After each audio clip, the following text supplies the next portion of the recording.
Over the last 10 years that I've been writing about the World Wide Web, I've watched it transform our world.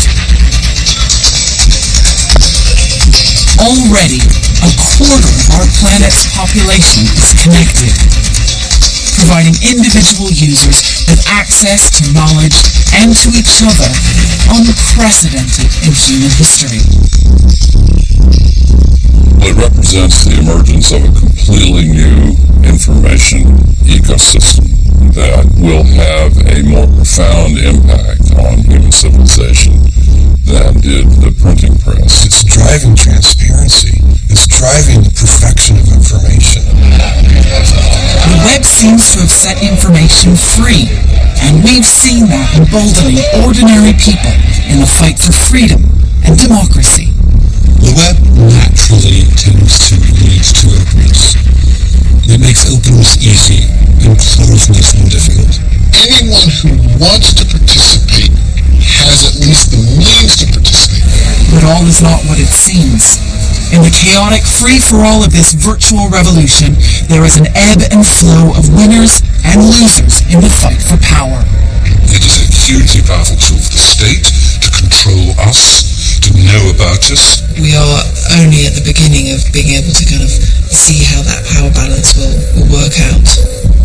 Even as the age-old struggle for freedom captures the headlines, quietly, in its wake, the web is shifting power, sometimes menacingly, in ways we could never have imagined. It's accelerating globalization. It's providing us with new allegiances that cross traditional borders.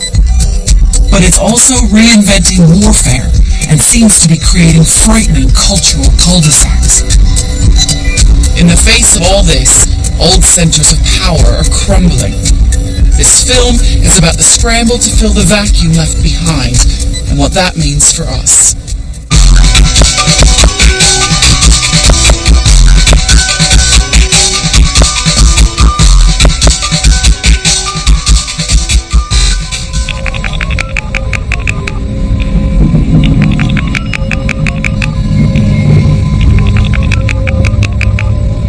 The brief history of the web is littered with new applications that have unintended consequences.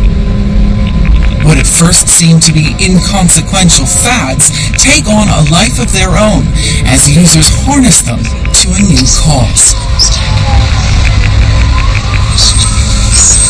Perhaps the ultimate example of this is how a web service called Twitter came to threaten one of the world's most hardline regimes. Twitter was developed in San Francisco in 2006. Along with Facebook, it's part of a web phenomenon known as social networking, fancy jargon for new ways to stay in touch with friends. Twitter enables you to send a message, known as a tweet, from your phone or computer. The message can only be 140 characters long and is read by anyone who subscribes to your Twitter page. Soon after its launch, tweets started to flood the web with people recounting their lives in minute and mind-numbing detail. It's a microcosm of the World Wide Web, Twitter. When it began, it seemed something just for geeks or people who just wanted to endlessly Twitter. It seemed very well named. All it was inconsequential prattle. Many people who didn't already use the service saw it as yet another example of the superficial, all-about-me culture of the web. But then something revolutionary happened.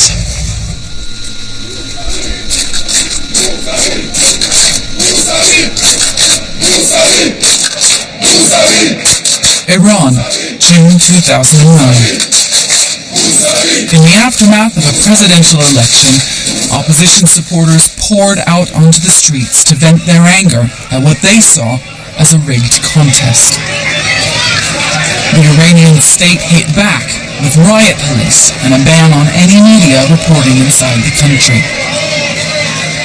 So protesters turned to Twitter to tell the world what was happening. And in extraordinary numbers. In the first 18 days alone, over 2 million tweets were sent out of Iran by over 500,000 people. At its height, 200,000 tweets about Iran were posted every hour. Iranian living in England was on the receiving end of many of these tweets. She has family in Iran, so we can't show her face or give away her real name. She's known under her Twitter tag, Oxford Girl. I'd get up to go make a coffee and I'd come back and there was 3,000 tweets that I'd missed. As she forwarded these messages to a wider public, she became a crucial link between the protesters and the outside world. Somebody would message me or email me and say, I've just got news from somebody that someone's in such and such a road and they're arresting people, tell people to go the other way. Twitter is the effect of the web writ large. Information is placed in the hands of the people, making it like quicksilver, irrepressible and uncontainable. It's a bit like the Berlin Wall was, if you like. Can you imagine how quickly the Berlin Wall would have fallen if Twitter had existed? It made me feel very pleased and excited that something was happening, also very alarmed, because things can go very wrong very quickly.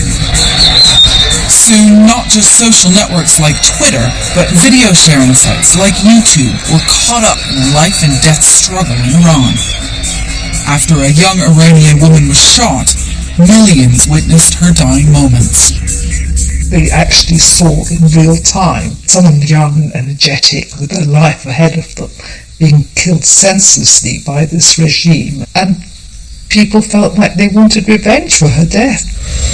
The web is shaking up world politics because it can capture information from a crowd of eyewitnesses, and then it can transmit it globally in real time. It's unmediated, it's interactive, and it's mobile. This means that it's a radical step forward from the 20th century's great gift to politics, live television. Unlike live TV, web video prompts instant reaction from right across the globe, and that then feeds back into events unfolding on the ground. As tragic as the events in Iran were, there was also a lot of excitement in the ability of individuals in Iran to connect with a global audience and with their peers inside Iran to use the power of information to inspire resistance to the regime there and to build a political consciousness in support of democracy. What you've seen evolving on the web is a great example of how humans co-evolve with their tools.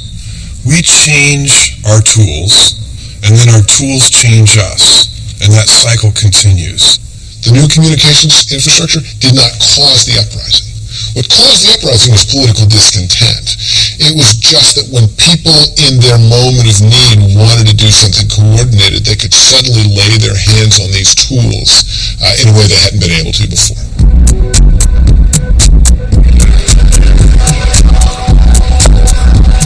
So the web is like a toolbox for protest unleashed on an unsuspecting world.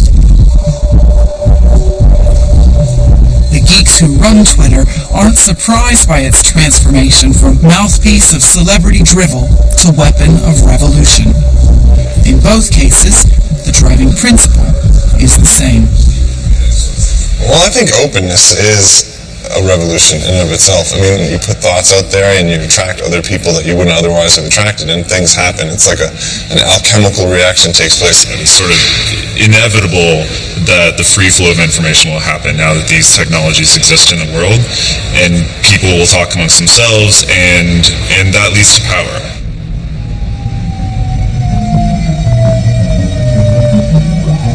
What's astonishing is how authority, even powerful nation-states, seem unable to get to grips with the web. But look a little more deeply, and the reason becomes clear. The web's linked information is piped through an older physical system, the Internet, that operates beyond the jurisdiction of any one country and works against central control. It's ironic, given that it now threatens the state, that the Internet was originally designed to protect the most powerful nation of modern times. The Internet's origins lie in the Cold War, when America and Soviet Russia were squaring up under the looming threat of nuclear holocaust. In 1957, the American government got the shock of its life when the Russians launched the first ever space satellite, Sputnik.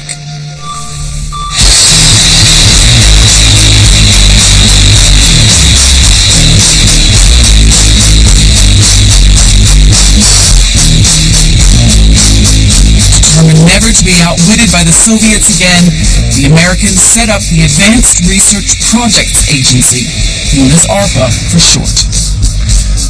ARPA was given a huge budget and told to go create something that would beat the Reds at their own game. Now, the Pentagon didn't have a clue what that was. They just wanted to protect America.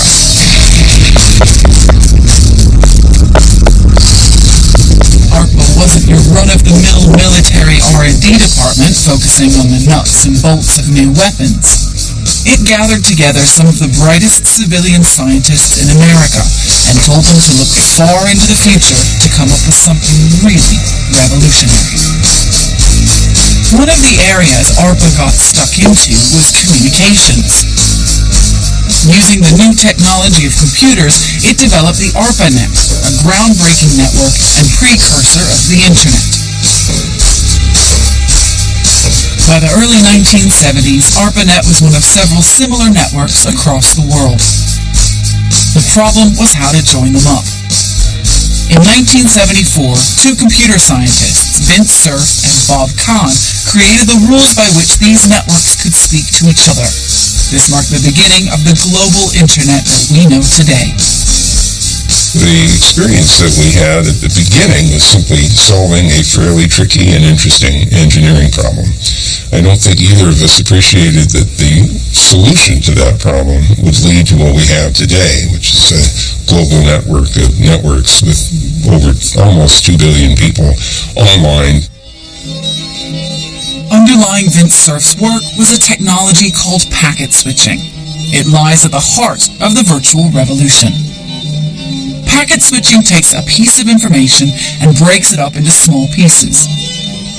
These are then sent over a network, often not in the right order or even over the same line. At the receiver's end, the packets are recombined in the right order and the data is made whole again. Packet switching is the perfect tool for computers to talk to each other because it allows for a huge amount of data to be transmitted fast through multiple routes all at once.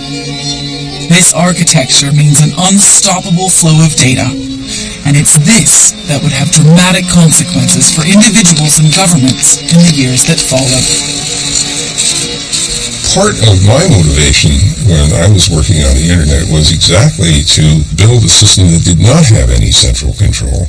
Recall that this was being supported by the U.S. Defense Department. And one of the things the Defense Department wants is highly reliable and resilient systems. And one way to achieve that is to not have any central place that could be attacked and destroyed and therefore interfere with the operation of the net. So the consequence of this decentralized architecture is that it is highly resilient to a variety of impairments. And in consequence of that, it would be very hard for anybody to shut the internet down entirely. When it started, the old ARPANET connected up 4 universities across America. The internet today links up a quarter of the population of the planet. The hubs of the internet are root servers. They work a bit like phone directories. They connect all of our computers to the websites that we want to see.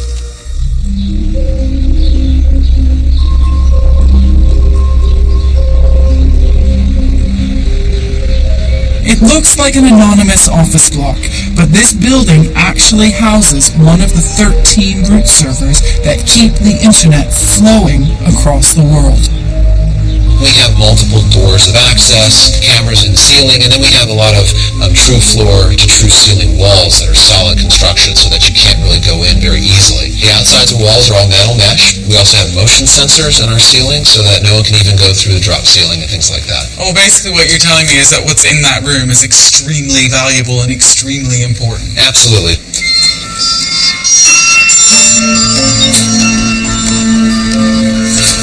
All this security is here to protect the Holy of Holies, the inner sanctum of the server room.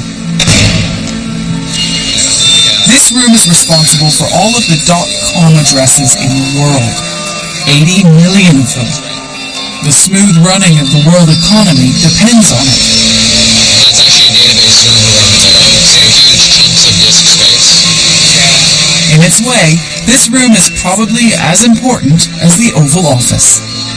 Let's take a moment to listen to the sound of 80 million .coms.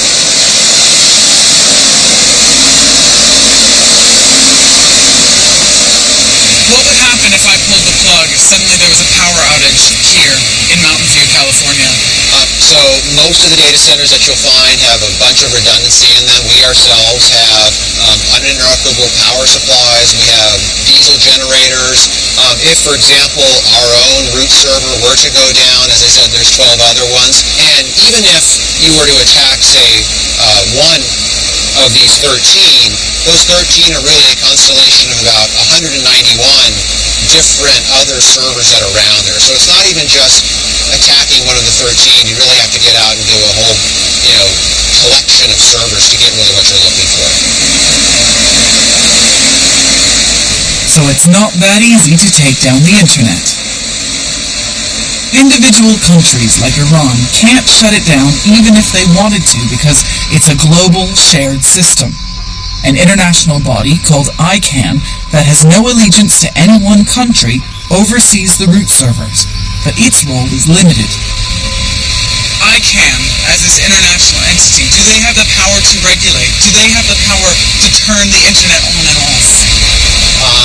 I don't know that anybody has the power to turn the internet on and off.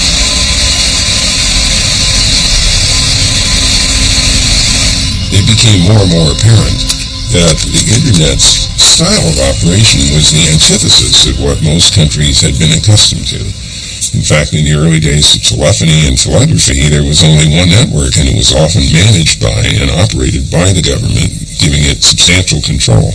So I rather liked the idea that the Internet didn't have that, let me call it, deficiency, and therefore opened a platform up. It's probably the most democratic opportunity for people to express themselves and to get information that has ever existed. In the 20th century, if you had something to say in public, you couldn't. Period.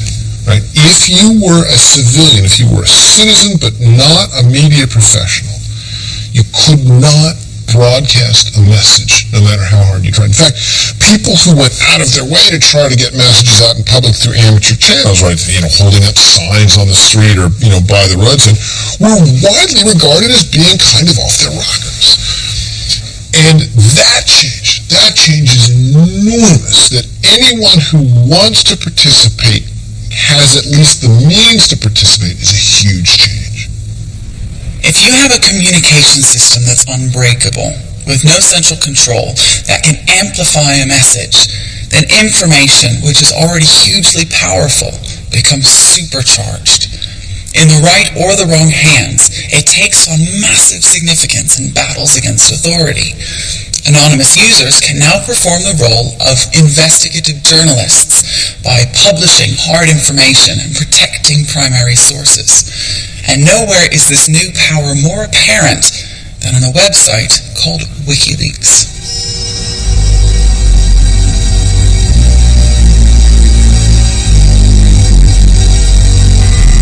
WikiLeaks allows people to anonymously blow the whistle on governments and corporations. The people who run it have made some pretty powerful enemies. No wonder they like to keep a low profile. The question of internet censorship has become one of the most central questions of our time that will define on how societies all over the world will be able to freely communicate in the future. WikiLeaks has posted a membership list of the BNP, naming several teachers, doctors, and police officers. It's published the classified U.S. Army documents about Guantanamo Bay, revealing abuse of prisoners' rights. The contents of the American politician Sarah Palin's Yahoo email were put online, showing how she used her private account to evade public record laws. The publication of a report in 2008 detailed hundreds of assassinations by the Kenyan police.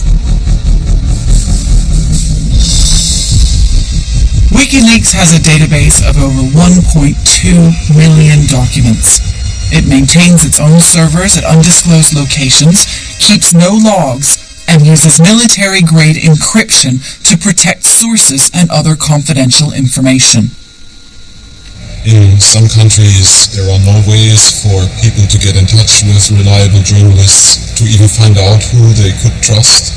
So it's very important to offer one entity like us that has a reputation and that is offering this anonymous way for people to submit this information.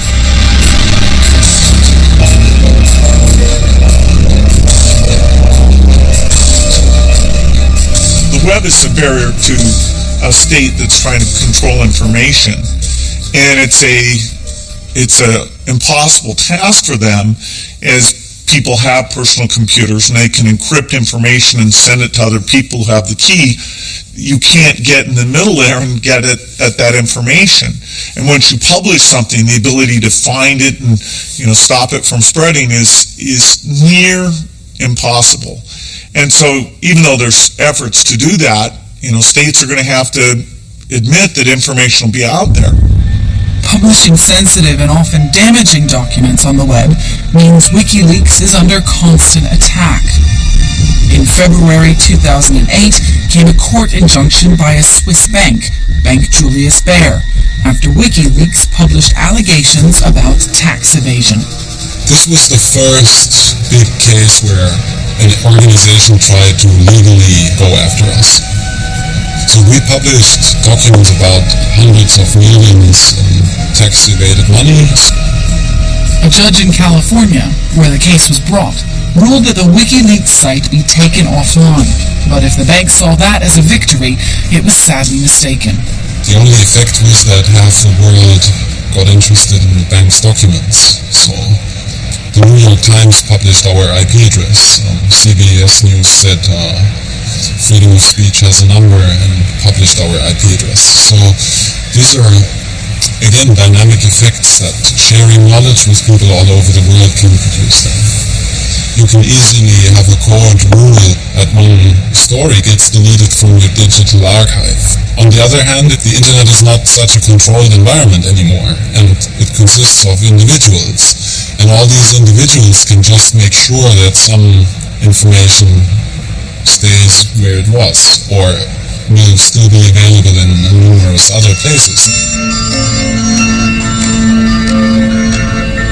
There's a famous quote that says, "The net interprets censorship as damage and routes around it."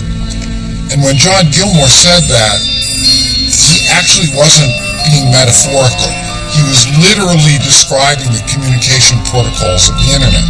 So if you're trying to get a message from point A to point B on the internet, it's sort of like driving from place A to place B. You got a network of roads. There's multiple ways that you could drive. Well, censorship is a kind of a blockage in the roads. It's like putting up a wall saying messages can't get through. It's in the very protocols of the internet that if that happens, that condition is detected and it goes to a fallback and says, okay, I can't get through this way. Is there another road by which I can get there? And the internet's protocols find other ways to get through.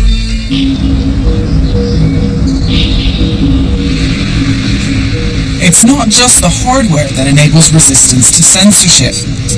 When a government or organization tries to block a website, there's always some highly motivated geek with the necessary computing skills to play David to the state's Goliath. I think that the reason you see so many people taking on governments is because with computers we're all on a level playing field. You know, when I was young, I think that's one of the first things I realized was, wow, I can sit here behind my dial-up modem and program just as well and do everything that somebody with a bigger computer can do. The way the web enables individuals to root around censorship and blockages is shown clearly again by the Iranian crisis. Once the Iranian government realized what was going on, they blocked sites like Twitter and Facebook. On the other side of the world, a 25-year-old San Franciscan was moved to action. Austin Heap used his programming skills to develop Haystack, an encryption program so called because it hides in everyday web data. He claims it's a secure way for ordinary Iranians to load sites blocked by their government. So what I have set up right here is I'm piping my connection through a machine inside of Iran so that anything I do here will be subject to the same filtering technologies that somebody there would experience. So with normal filtering in Iran, I'm just going to go ahead and try to load Facebook.com. And what happens is you quickly get the access denied site. It's not even making that connection to Facebook, it's just getting terminated by their filters. So I'm going to turn Haystack on, and then I'm just going to go ahead and click reload. And on this side of the screen, you'll quickly see what Haystack is doing. That's a lot of numbers. See now, from Iran, we've loaded Facebook. And everything you do with Haystack running is secure, it's encrypted, it can't be filtered. You know, there's no chance that they're going to find out what your login was and then try to trace that back to who you are in real life.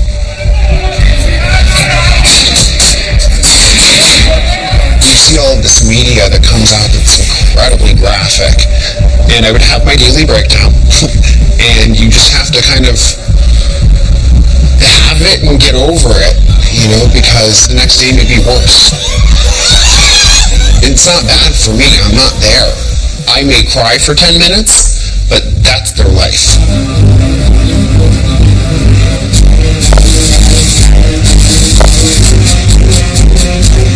So the web gives citizens power to root around censorship, and its ease of access gives them an unparalleled ability to blow the whistle on wrongdoing. Bring these elements together, and you have the tools for motivated people to gather around a single issue very quickly. In some ways, the web seems to be taking us back to a world before party politics, a world of direct action. Nowhere is this more apparent than in the campaign here in Britain on climate change. The web is not going to rival the state, it's not threatening to wipe the state out. But what it does possibly threaten to do is to make various forms of national politics irrelevant because people can bypass them. In the past, membership of a political party or voting in our elections was one of the only ways in which you could express your politics. And the state would much prefer it if that was the only way in which we expressed our politics. But traditional electoral politics is becoming less and less relevant. Essentially, my generation and people younger than me feel completely disillusioned with mainstream party politics. So where does that leave you if those people are not representing your views? You need a different forum and a different medium in which to express your politics. And in the past, you were quite limited in your ability to do that. Whereas now, you're able to express your own views simply by logging onto the internet.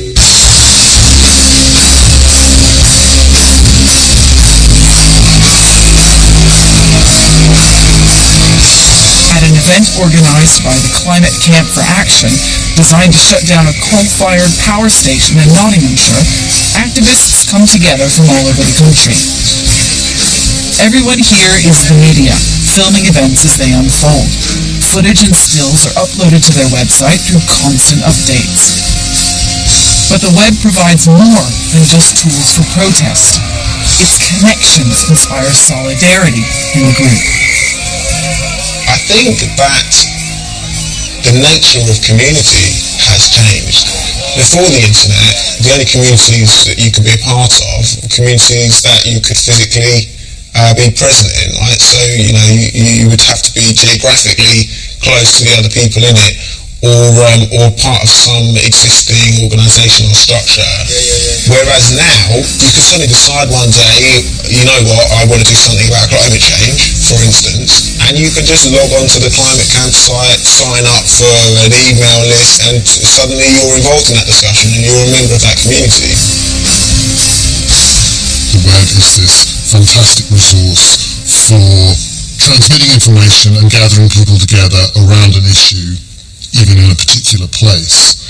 But it's very, very short term. What the web can do is throw up coalitions out of nothing, and it can blow them away again. What the state can do is over decades, over centuries, entrench people's identities, organise their fears, organise their hopes.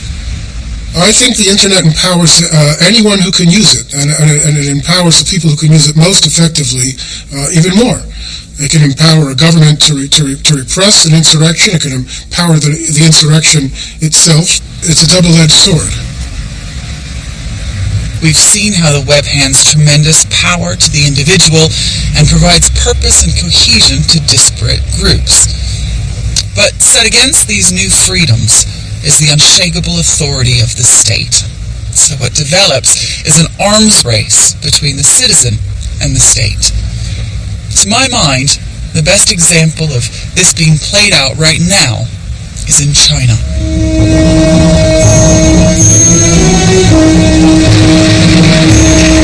China is a one-party state where for 60 years the Communist Party has ruled with an iron fist. Here the web presents both a massive headache and a great opportunity. China has more people online than any other nation in the world, 253 million. So the web's effect on politics is a huge threat to the state. And yet the technology has helped drive China's phenomenal economic growth. The Chinese state has to play a skillful game of cat and mouse with its citizens. This is a game that's defining the web in the 21st century. I think the attitude of the government is that they want to use the power of the internet to boost the economy. But in terms of politics, culture, and society, they are really worried about information on the web that can be a threat to them. They can't simply turn off the internet because Chinese businesses live by export and they need to talk to Western customers. Chinese universities live by getting information from Western universities, by reading research papers, downloading lecture notes and so on, and they can't block that. They do want to block Falun Gong, they do want to block stuff related to the Dalai Lama, so it's hard. The efforts China puts into censoring the web are staggering. An estimated 30,000 Chinese secretly police the web full-time. The Chinese have become really adept in the last 15 years at what is widely referred to as the Great Firewall of China, right? This ring of censorship around the kind of metaphorical edge of the country, which censors inbound professional media. So the Chinese will look at the New York Times and say, we're shutting off access, or we're turning on access. They do it with Wikipedia and so forth. So it might appear that the massive investment the Chinese state has made in policing the web is paying off.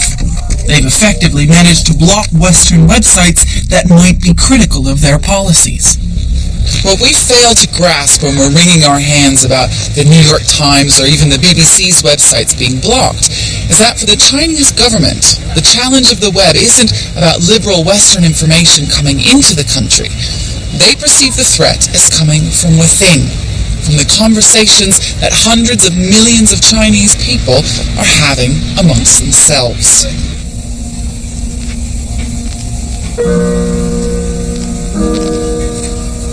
most powerful and poignant illustration of this came in May 2008, when a massive earthquake in Sichuan wiped out 70,000 Chinese people.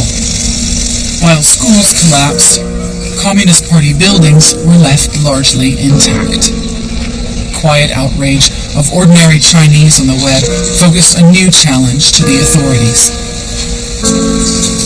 The incident of the earthquake was reported by Chinese citizens, taking pictures of it and in some cases video of it, and posting it in nearly instantaneously up on QQ, China's largest internet service, and out on Twitter.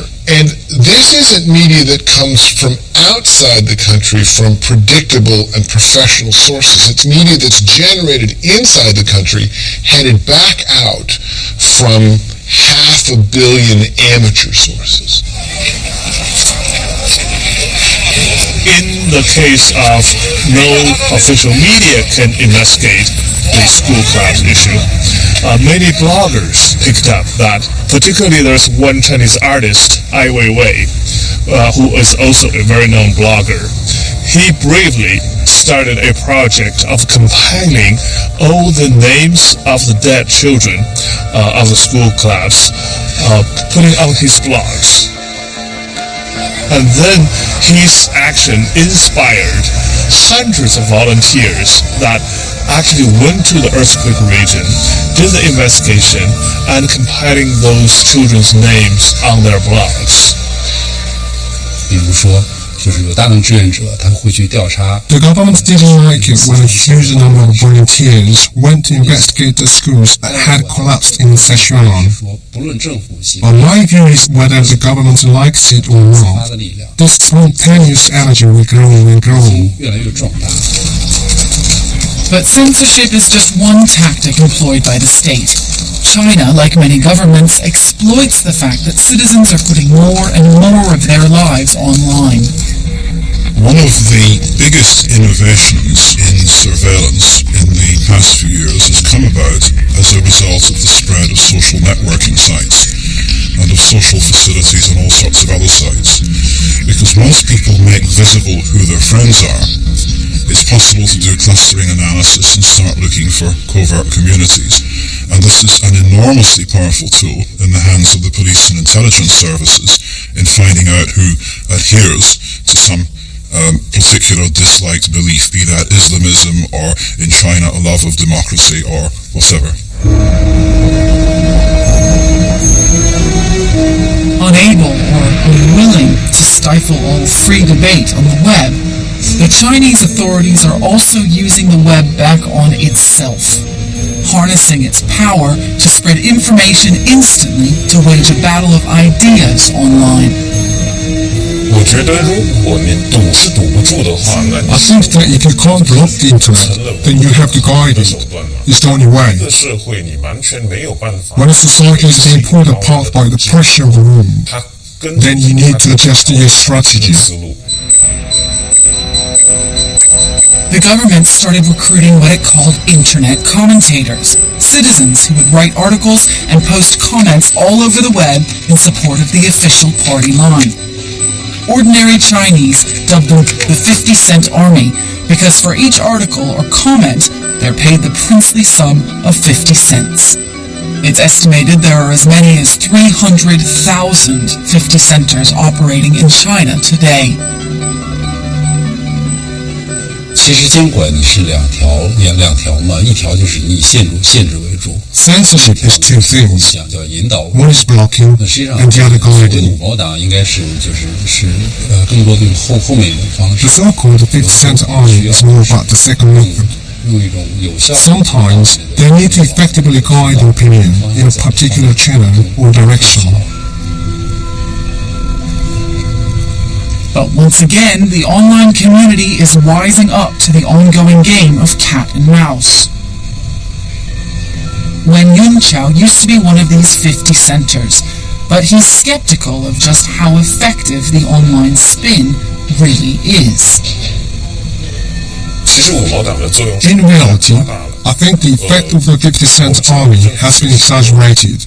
We know that the government spends a lot of energy in training professional internet commentators. They also have so-called part-time internet commentators. But from the internet, we can see that their force is very weak. Sometimes, on a website, an article is placed in a really obvious position. As soon as we see it, we know it's an article by a 50 center. So despite the Chinese government's sophisticated, nuanced use of the web, in the long term, the web shows a Houdini-like ability to escape any effort to constrain it. Countries that tend to be rather closed, where information flow was not very good, have used the internet, in fact, to open up. And once you've allowed openness, it's very difficult to push it back. Well, the internet's certainly a force for open communications in China like it is anywhere else. And so the more it catches on there, the more they'll move towards a democratic type society, more in the model that we're used to. And fortunately that's happening as they're getting richer, as they're using technology, as they're connecting up to people around the world. That idea that you can really fundamentally suppress information is going away. We're beginning to see the rise of a political consciousness in many nations that have been repressed by dictatorships. It's interesting to me that both Premier Wen Jiabao in China and President Medvedev in Russia are both now responding to bloggers on the web. Even though they are leaders within authoritarian regimes, they are now feeling the need to respond to this rising political consciousness that is emerging on the web. While the battle between people and authority rages on, it seems to me that the notion of the state may ultimately be eroded by other forces at play on the web. Forces that challenge our real-world ideas of identity, of nationality, and community. The global reach of the web has provided enormous inspiration and power to people who, for whatever agenda, aspire to redraw the map of the world. The most important first attempt to harness a new kind of global consciousness through the web came not through any information-based sites, but through a money service. Back in the late 1990s, one man saw that the web's ability to function globally, unregulated and uncontrolled by individual governments, meant ordinary people had a new channel to freely move money around the world.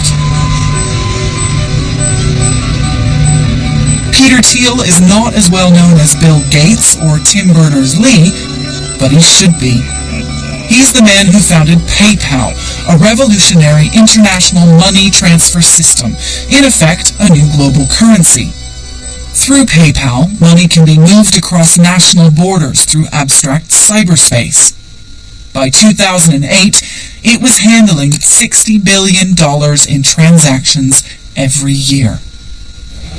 I came to believe that the place in which the decision would be made for the individual or for the state would not be in the halls of politics or in public debates or in things like that, but in the development of new technologies. And that basically the future of the 21st century is going to involve some version of globalization, and we have to get globalization to work. And you know, that means we have to somehow figure out ways to break down certain barriers that exist between people. The origins of PayPal lie at Stanford University, just outside San Francisco. Thiel met Max Levchin, a computer scientist, at a seminar.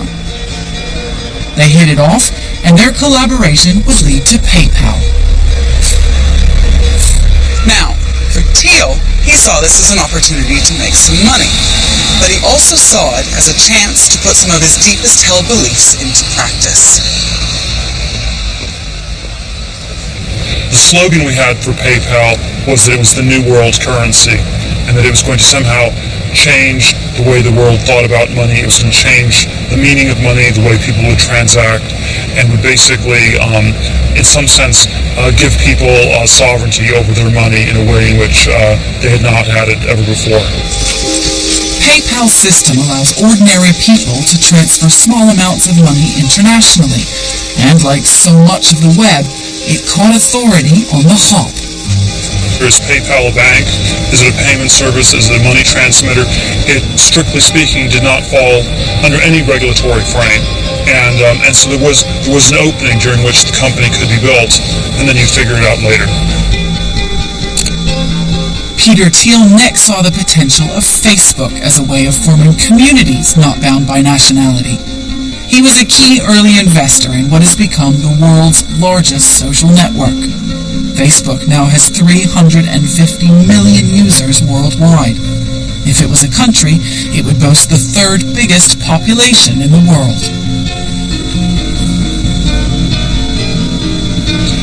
The web has led to all kinds of new social groups, and I think in part it is simply because the existing ones have been extraordinarily constrained by geography and history, and these are not necessarily the best ways for groups to be organized. You often want to have groups with people you have things in common with, or people you can learn from. The internet has liberated individuals, it's challenged existing power structures of nation states, and the future is still somewhat open, but certainly the first 15 years are very positive.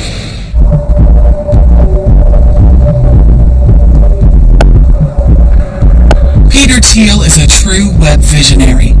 He saw how the web would shrink the world, how it would establish new ways of doing things, bypassing tradition and rendering the old redundant. But the web offers a flip side to Thiel's vision. There are other pioneers of the web who see in it a way to turn a community against the world, not to create a new openness or broader allegiances, but to narrow identity.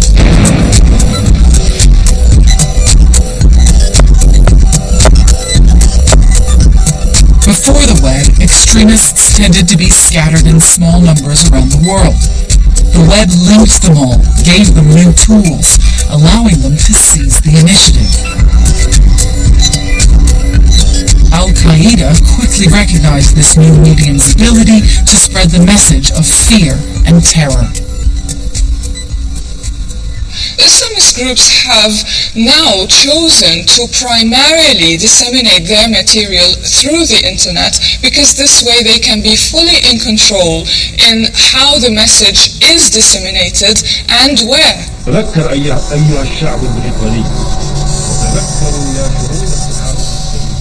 Pretty much every day, Al-Qaeda and the Taliban are putting out, I suppose you could call them propaganda videos, where they're showing attacks or they're eulogizing particular leaders, one who's perhaps been killed in a drone strike. They will do a long, maybe even 40-minute video, mainly of somebody talking about this person's great deeds, interspersed with really quite high-quality video. A lot of the message is based on anger and arousing anger. They use a lot of images of women and children killed, or other horrific images. It's more like shock tactics to kind of get you into gear, create that kind of sense of urgency. Al-Qaeda, like the internet, has no center.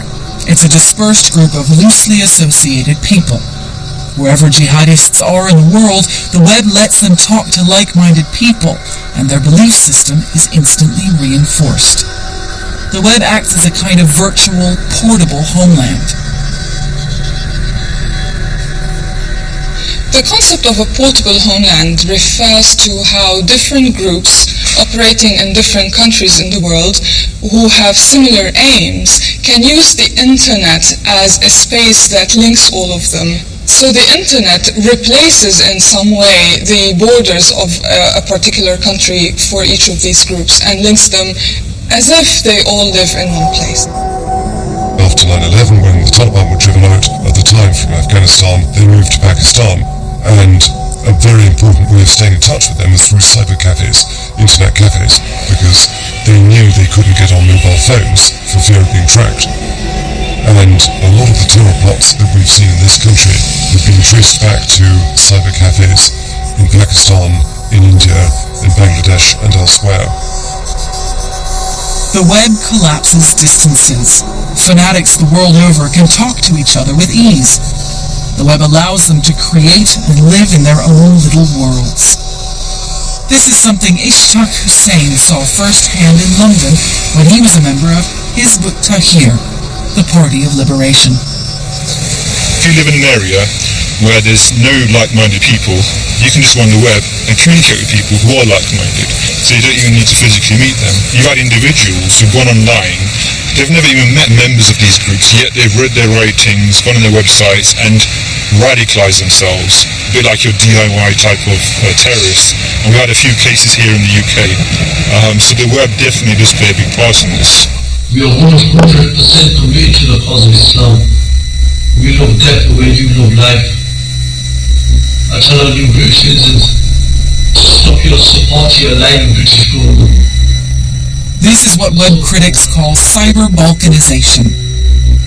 The web allows users to filter their worldview through selective reading and connections. Cranks speak unto cranks and reinforce their extremism. The way the web can help trap groups in their own twisted worldview is something that nags away at the man who created the web in the first place, in the hope that it would connect humanity, not divide it.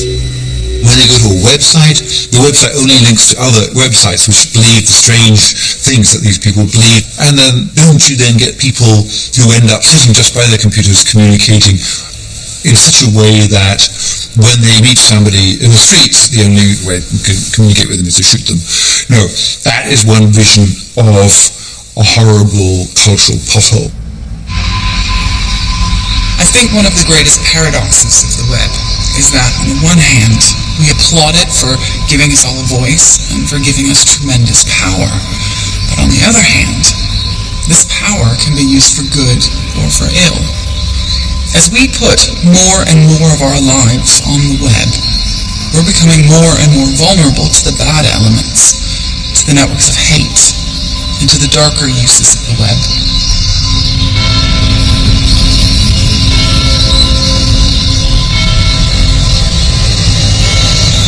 The most extreme example of this menacing side of the web was plain to see as recently as 2007, when a whole country was almost brought to its knees via an assault directed through the web. Estonia, a tiny country of 1.5 million people situated on the border with Russia, has been described as the most wired country in Europe. 97% of all banking transactions are done online. So this was a tempting target for any so-called cyber warrior. We are very involved in the digital revolution, if you will, and therefore we need to protect this, because if something does go wrong, we are uniquely vulnerable, and we don't want to lose this way of life.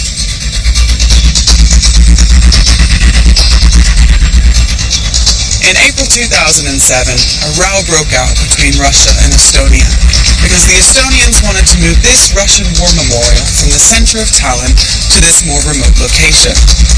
To the many Russians who still lived here, this was deeply offensive, and they took to the streets in riots that lasted for 2 nights, Estonia's worst period of civil unrest.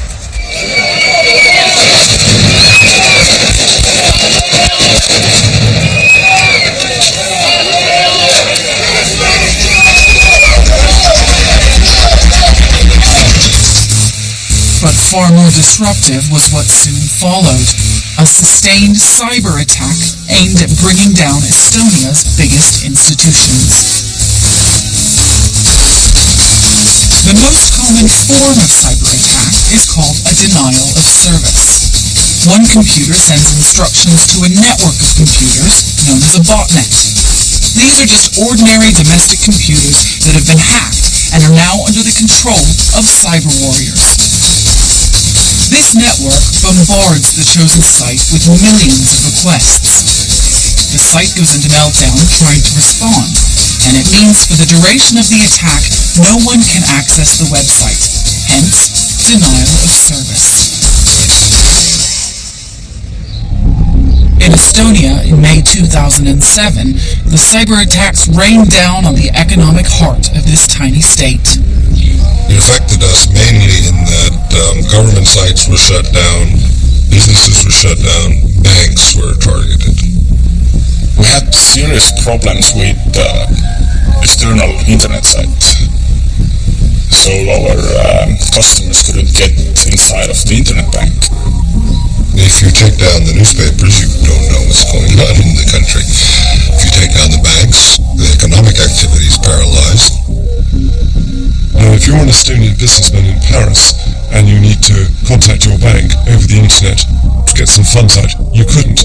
And Estonia eventually shut this off by cutting themselves off from the outside world. They sealed the borders. They wouldn't take any incoming messages from over the internet. What makes cyber war such a threat to the state is that the state doesn't even know who or where the attack is coming from. Very difficult to know who is attacking you in cyberspace, because cyber investigations usually end at a compromised computer in a third country on which the logs have been deleted. It probably wasn't organized in Uruguay, or it probably wasn't organized in, I don't know, Mali. We can't really tell today who was the mastermind behind it all, whether there was just one mastermind behind it all. And there is no clear evidence of state involvement. However, what we can show is that the Russian Federation did not cooperate in mitigating these attacks. So at least there might have been passive support to these attacks.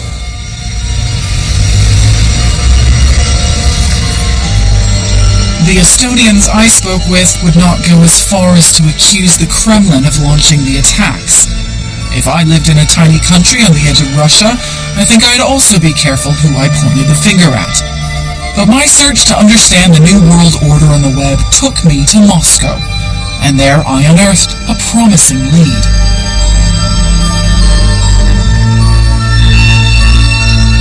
In a dingy townhouse, a Commissar Ignashi, a nationalistic youth movement, agreed to talk to me. I expected the standard Russian denial of any involvement in the attack. Instead, the trail had led me to the very person who claimed to have attacked Estonia. It turns out a kid did it. This kid.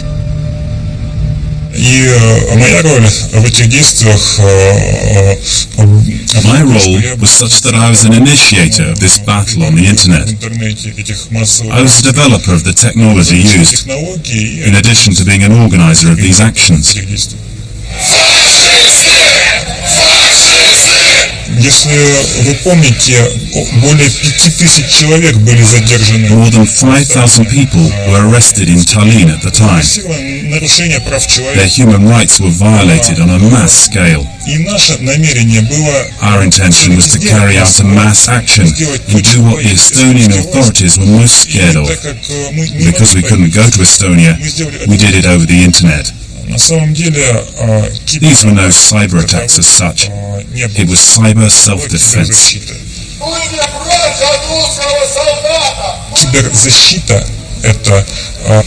Cyber self-defense is no more than mass action on the internet.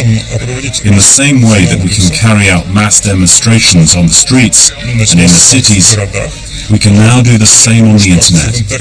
And I think that such mass demonstrations will be especially interesting and popular in the 21st century. Did you arrange this of your own initiative? Was there any state involvement? Никакой поддержки со стороны государства. These actions were never supported by the state. It was a reaction of civil society, which really does exist in Russia. Конечно, потом эстонские власти, которым стыдно было признаться, что... Of course, the Estonian authorities were embarrassed that ordinary 18 to 20-year-old men had crashed their main sites. So they made up stories, suggesting that the attacks had come from the Kremlin.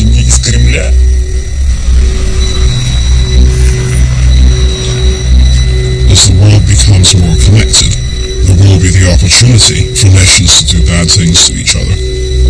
We haven't seen very much of it yet, but it's something that we have to think about for the future. all you have to do is pick up the newspaper, and wherever you see there is conflict in the real world, there is conflict in cyberspace. I think it's very cost-effective to wage cyber war. I mean, weapon systems tend to be very expensive, so I think that we'll see more and more of it.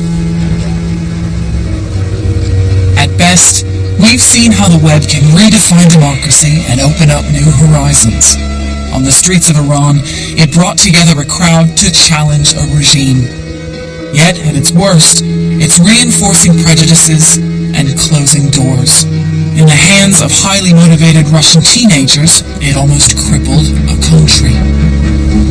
At the moment, a quarter of the planet is connected. But I wonder what will happen when the remaining 75% comes online. Will the web help us to achieve greater global understanding?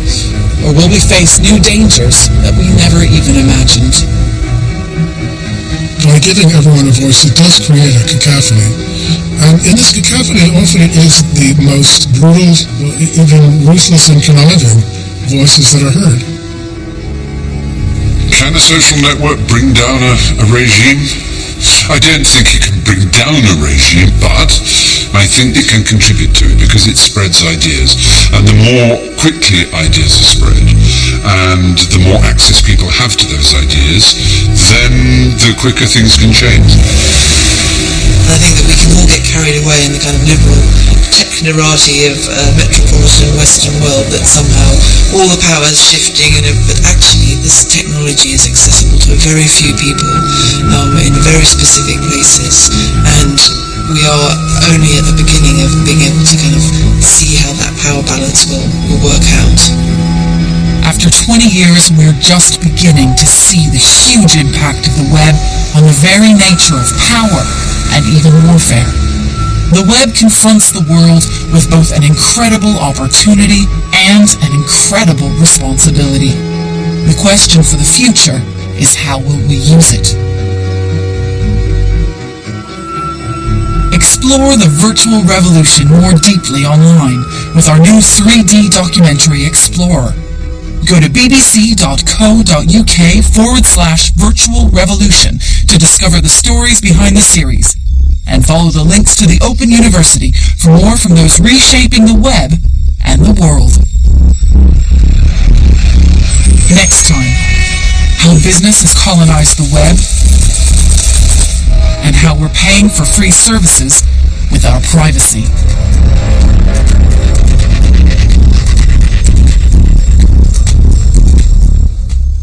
And you can see that next Saturday night at 8:15. On the way next, Clive Anderson's on the panel and Stephen Fry's feeling generous, dishing out the gifts with QI XL.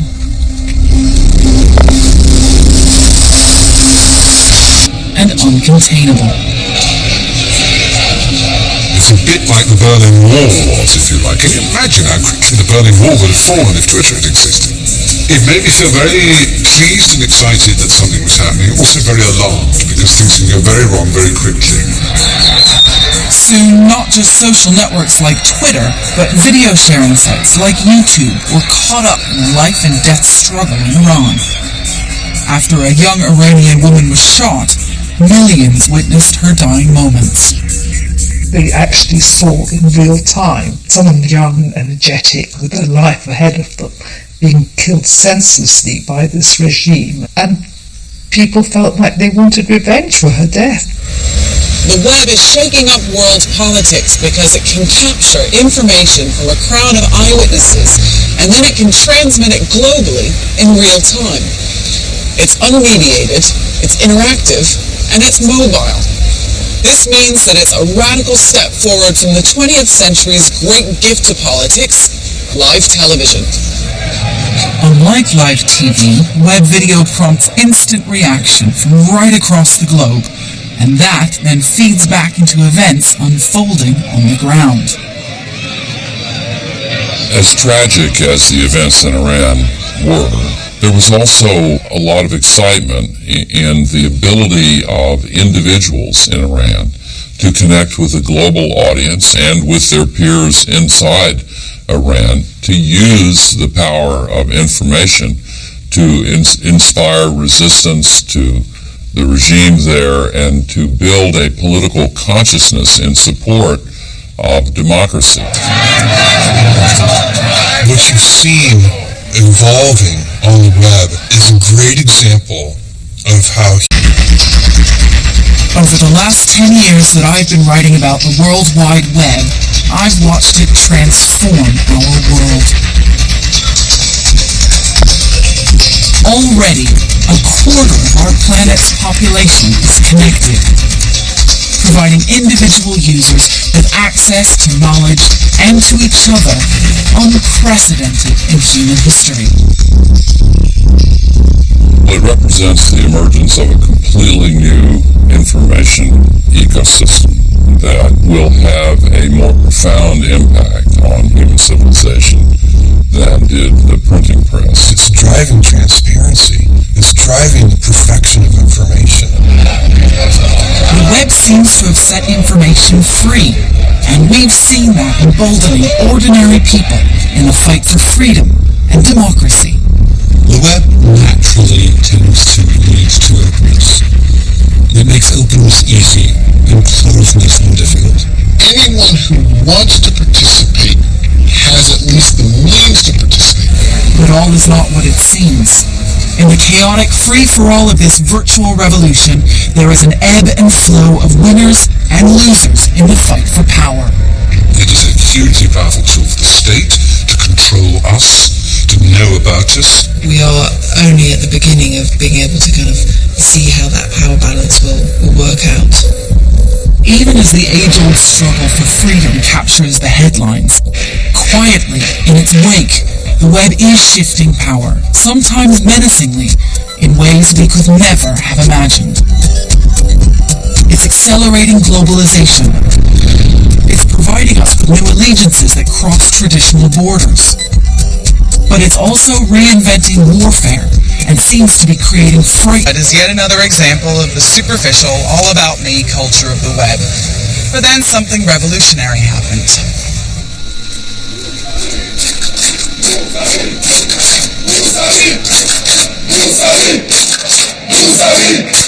Iran, June 2009. In the aftermath of a presidential election, opposition supporters poured out onto the streets to vent their anger at what they saw as a rigged contest. The Iranian state hit back with riot police and a ban on any media reporting inside the country. So protesters turned to Twitter to tell the world what was happening. And in extraordinary numbers. In the first 18 days alone, over 2 million tweets were sent out of Iran by over 500,000 people. At its height, 200,000 tweets about Iran were posted every hour. One Iranian living in England was on the receiving end of many of these tweets. She has family in Iran, so we can't show her face or give away her real name. She's known under her Twitter tag, Oxford Girl.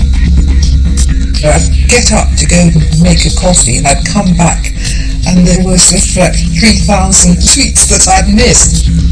As she forwarded these messages to a wider public, she became a crucial link between the protesters and the outside world. Somebody would message me or email me and say, I've just got news from somebody that someone sort of such and such around and they're arresting people, tell people to go the other way. Twitter is the effect of the web writ large. Information is placed in the hands of the people, making it like quicksilver, irrepressible in cultural cul-de-sacs. In the face of all this, old centers of power are crumbling. This film is about the scramble to fill the vacuum left behind and what that means for us.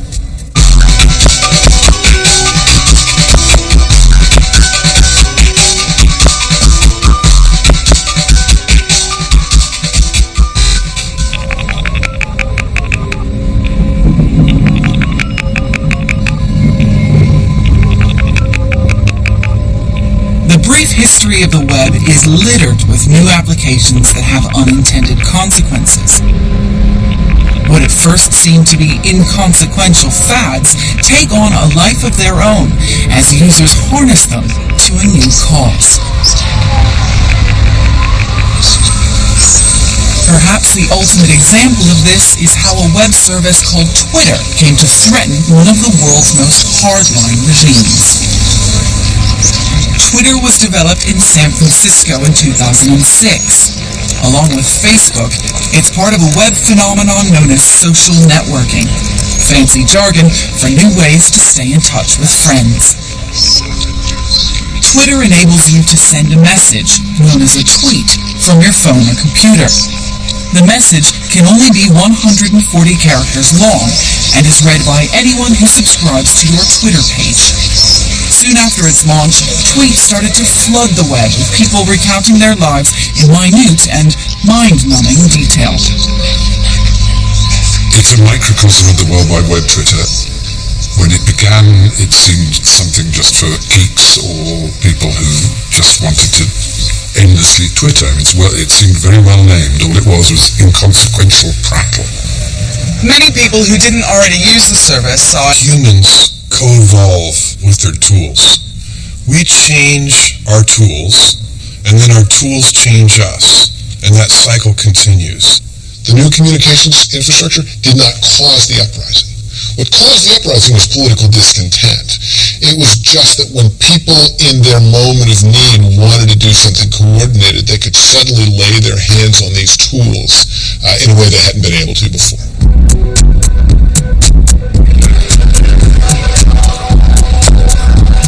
So the web is like a toolbox for protest unleashed on an unsuspecting world.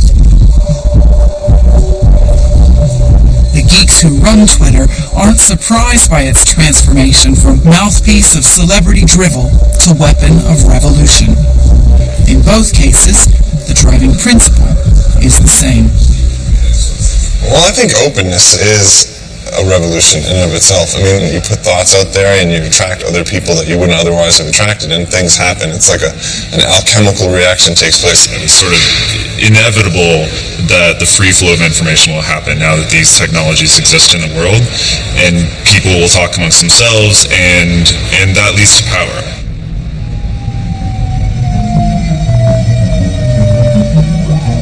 What's astonishing is how authority, even powerful nation-states, seem unable to get to grips with the web. But look a little more deeply, and the reason becomes clear. The web's linked information is piped through an older physical system, the Internet, that operates beyond the jurisdiction of any one country and works against central control. It's ironic, given that it now threatens the state, that the Internet was originally designed to protect the most